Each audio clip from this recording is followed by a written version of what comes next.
महत्वपूर्ण bill pay मुझे अपनी बात कहने का मौका दिया।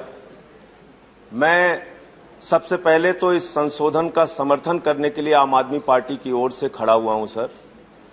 लेकिन ये सरकार जब पिछड़ों के हित में कोई बात कहती है, इनके मंत्री और तमाम सांसद पिछड़ों और दलितों के हित में तमाम योजनाएं लागू करने की बात जब कह रहे थे तो मुझे हंसी आ रही थी। मुझे हंसी आ रही थी इनकी कार्यप्रणाली को याद करके।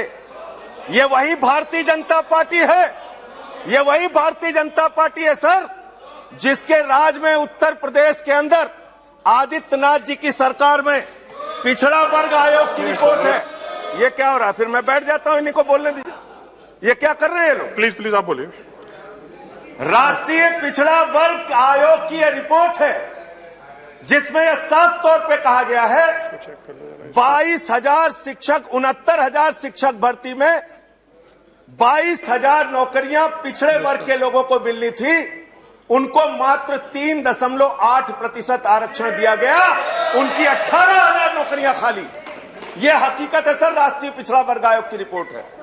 दूसरा सर, बात यहां पर हो रही थी मंडल कमीशन का सपोर्ट किया, मंडल कमीशन का सपोर्ट किया। अरे सदन के अंदर तो कम से कम झूठ मत बोलो। आपका इतिहास है, स्वर्गीय विश्वनाथ प्रताप सिंह जी की सरकार ने जब मंडल कमीशन लागू किया था तो आप कमंडल लेके निकल गए थे, पूरे देश में कमंडल लेके निकल गए थे। और उस कमंडल में भी आप क्या कर रहे हैं? प्रभु श्री राम के नाम पर, मर्यादा पुरुषोत्तम भगवान श्री राम के नाम पे जो मंदिर बन रहा है उसमें चंदा चोरी हो रही है और कोई कार्रवाई नहीं हो रही है। आज मान्यवर, जिस उत्तर प्रदेश का मैं रहने वाला हूं, वहां पर बहराइच के अंदर दलित का बच्चा घोड़ी पर चढ़ता है, उसको पीट के लहूलुहान कर दिया जाता है। उस उत्तर प्रदेश में हाथरस कांड होता है, रात को 2 बजे एक दलित की बेटी को जला दिया जाता है।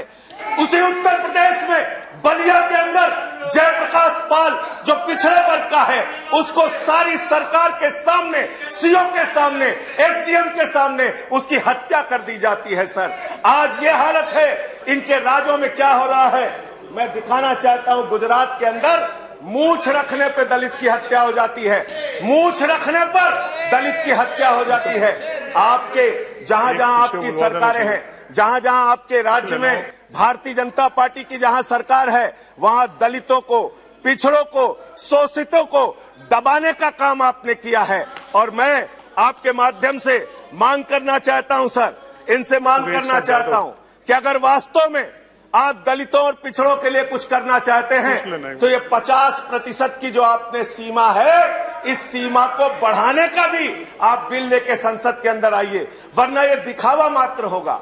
आप एक छोटे से घर में 500 लोगों को रहने के लिए तो कह रहे हैं, लेकिन रहने की कोई व्यवस्था नहीं कर रहे हैं। यानी आरक्षण जब तक आप इसकी सीमा नहीं बढ़ाएंगे तब तक आपका ये दिखावा मात्र है। ये ओबीसी संशोधन बिल जो आप लेकर आए हैं, ये उत्तर प्रदेश के चुनाव, उत्तराखंड के चुनाव और बाकी राज्यों के चुनाव को देखकर लेकर आए हैं। आपकी मंशा कोई पिछड़ों और दलितों को उनका हक देने की नहीं है। मैं मान्यवर आपके माध्यम से बताना चाहता हूं, इसी सदन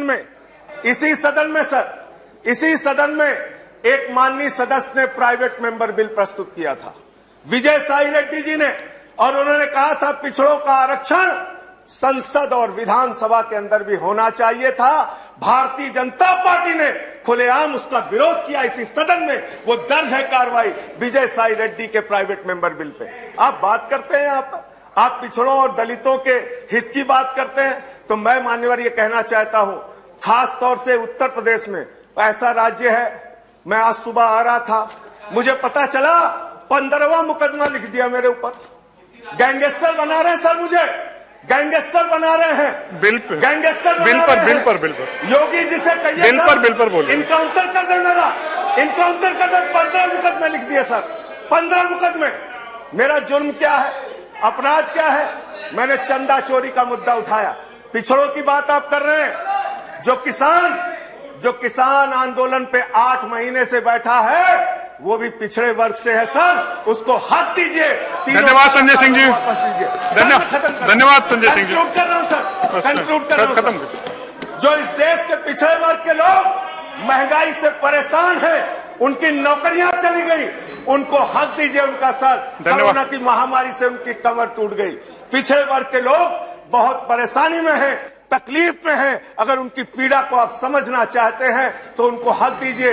उत्तर प्रदेश में धन्यवाद संजय सिंह जी, समाप्त कीजिए प्लीज। हजारों करोड़ का धन्यवाद आप, धन्यवाद। पिछड़ों नेक्स्ट स्पीकर श्री विनय विश्वम जी। वहाँ पानी चोरी करने का काम आपने किया। श्री विनय विश्वम जी, धन्यवाद। जब आप धन्यवाद संजय सिंह जी, समाप्त कीजिए तो आरक्षण की सीमा भी बढ़ाई। धन्यवाद विनय विश्वम जी।